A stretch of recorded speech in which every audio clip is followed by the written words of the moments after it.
Hi, everybody. Thank you so much, Leanne. Thanks so much for inviting me to be part of Planet Earth Poetry Series. It's such an honor to be here.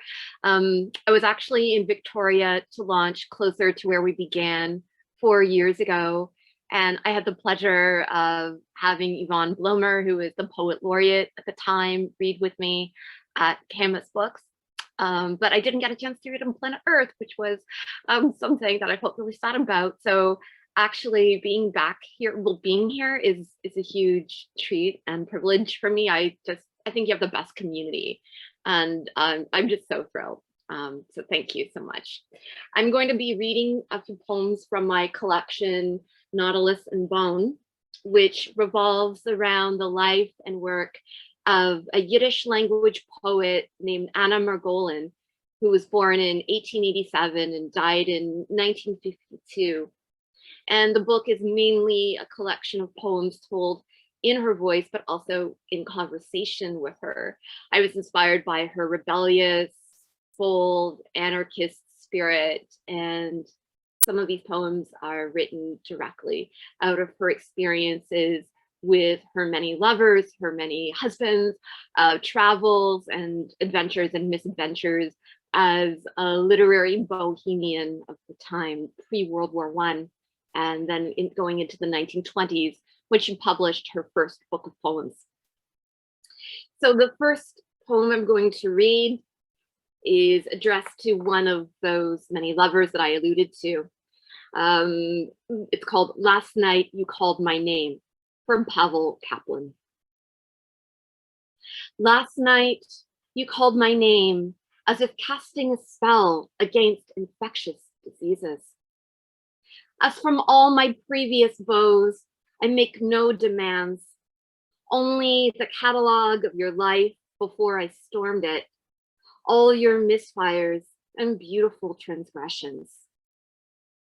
You lose yourself in my staggered affections, guzzle goblets of my youth as if in search of secret minerals, a tonic for time's unraveling.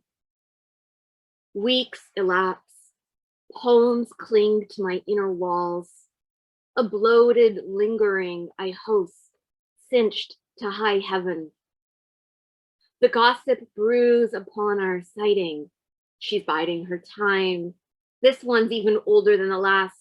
What can she possibly see in such an alta cocker? In you, I glut refuge, find shelter in the years stretched wide between us. How can a poet make love in a drought? What estuaries can flow when she is cindered to bone ash, a dam on the brink of collapse? I never said I'd stay forever, polishing the instruments my forked tongue can't keep clean. Look for me among the stars that salt the night's ocean, among the onyx pearls I rip from my throat. Scan for me amid the crush of poems engulfing my rooms, all hankering for a crust of sourdough, a finger of your sweetest vermouth. I'll be in the fan of Icarus's charred feathers, in the pomegranate viscera, staining Persephone's cupped hands, birth red.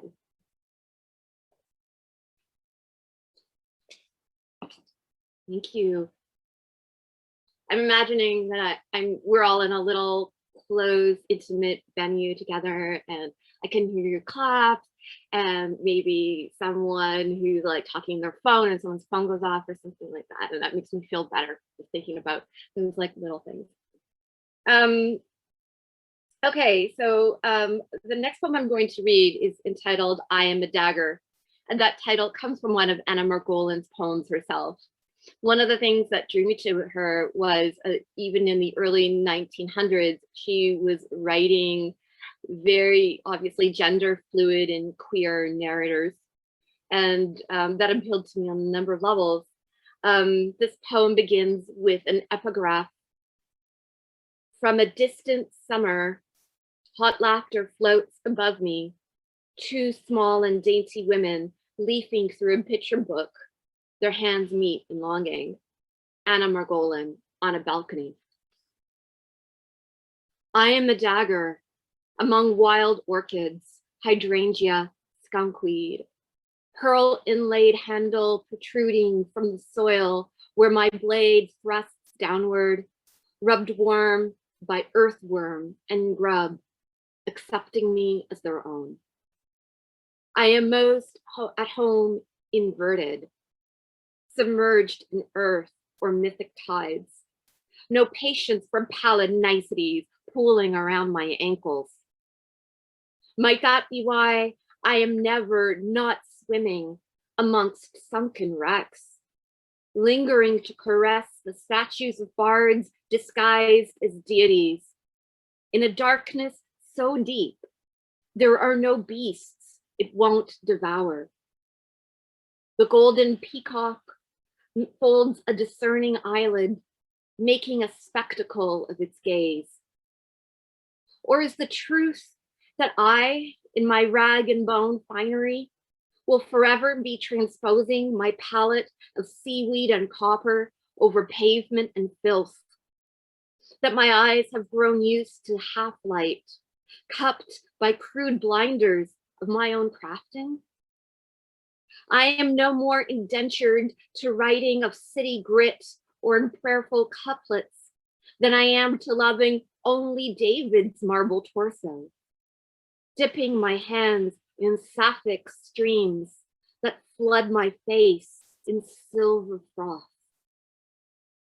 By night, I conjure a woman's uncorseted waist, sifted flower to the touch, her mouth's figment of amethyst, wetly shining as we pant breast to breast, our bodies conjoined in the river that runs homeward with the womb's mud slick matter.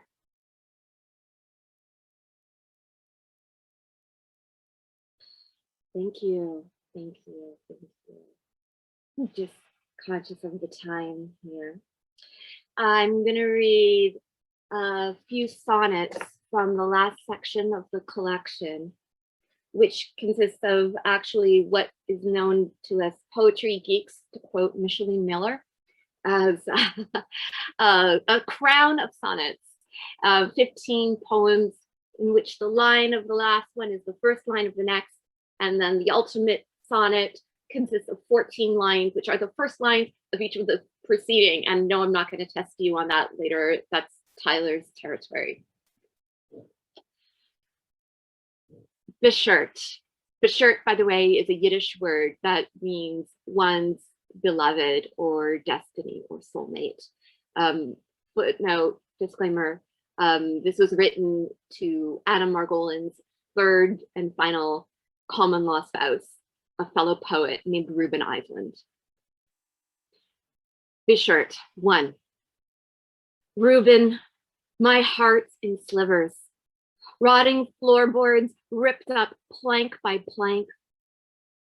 In your absence, I'm shipwrecked, flung into monsters' mouths, disgorged onto sandbanks, crystal sweat soaking my fevered sleep.